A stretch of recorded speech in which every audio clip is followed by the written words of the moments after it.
Hello po Ma'am Evit. Ma'am Evit, ito po yung sewing machine natin at ito po yung mga pa-freebies ng ating unit. Unang gagawin po natin Ma'am Evit, ito pong wire natin isasaksak natin sa ating transformer. At ito pong saksakan natin dito po siya Ma'am. At ito naman saksakan ng ating transformer para sa regular outlet natin po Ma'am Evit. Huwag naman po natin isasaksak sa direkta yung sewing machine natin Ma'am. Bawal po siya Ma'am. Okay, so unang gagawin po natin Ma'am, tayo po ay maglalagay ng sinulid sa itaas at dyan sa ating bobbin.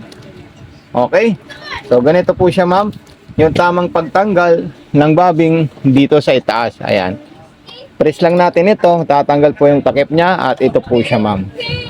Okay, sumunod po dyan Ma'am, ilalagay natin ito Ma'am, tapos may indicator po doon na maliit na hiwa or biyak, papunta po siya doon Ma'am. Okay, sumunod maglalagay po tayo ng sinolid sa itaas. So, mayroon po siyang lagayan dito Ma'am. Ayan. Ayan po siya Ma'am. Yung lagayan natin Ma'am. Ito po siya. Yan po natin ilalagay yung ating sinolid po Ma'am. Okay. So wait lang po Ma'am. Okay po Ma'am. So ito na po siya Ma'am. Maglalagay po tayo ng sinolid natin sa likod.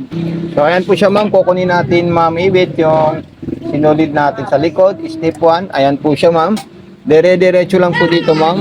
Then pataas po siya Ma'am. May hook po doon na bakal na malit na sa loob. Sisabit natin sa Ma'am. And tapos sunod natin dito po siya Ma'am. Ayan. So ganun lang po siya Ma'am. Napakadali lang po siya gamitin Ma'am. Okay. Papasok natin sa butas ng karayom. Procedure straight line papunta sa likod. Okay po Ma'am Ibit. So ito ipapasok na natin sa butas ng karayom para matesting natin yung unit natin. So ayan po siya. Ang sunod naman po na gagawin natin dyan Ma'am, tayo po ay mag-iikot ng ganito po. Ayan.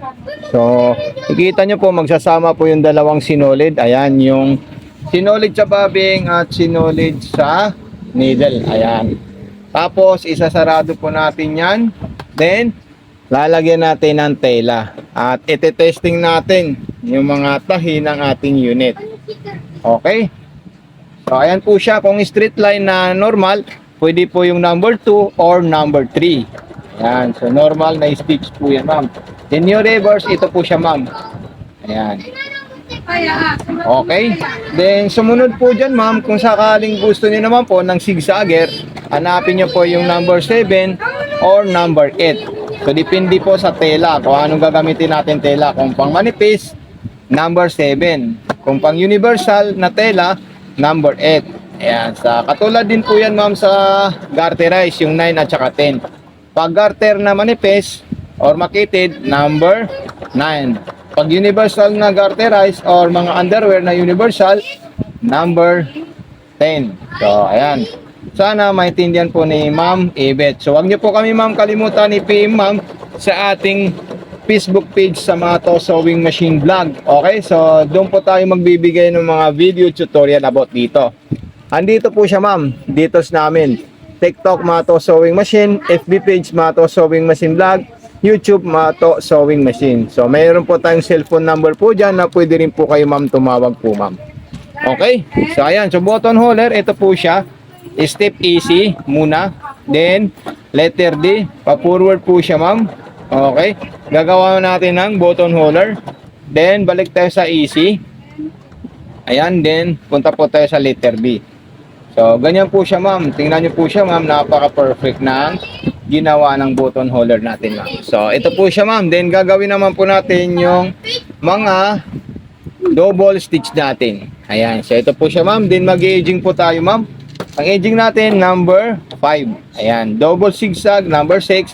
Double straight line, number 4. Yan po yung mga special features or design ng ating unit. So, maraming salamat sa iyo, Ma'am Evit. God bless and happy showing po Ma'am. Huwag niyo po kakalimutan mag-message at i-unbox itong sewing machine bago niyo po siya i-open para makita po natin yung unit natin Ma'am. Okay, pa-share po sa TikTok at sa Facebook page natin. Ayan. So, napakaganda at napaka-solid itong napili ni Ma'am. Solid na solid po siya Ma'am. Okay, so thank you so much. God bless po Ma'am. And more power po Ma'am. Ito na po siya Ma'am. Kompleto na po yan Ma'am ng gamit. Ayan. At saka yung wire, Kasama na po yung wire at saka transformer natin, ma'am. Ito po siya, ma'am. Kompleto na po yan, ma'am. Huwag na po kayo mag-aalala, ma'am.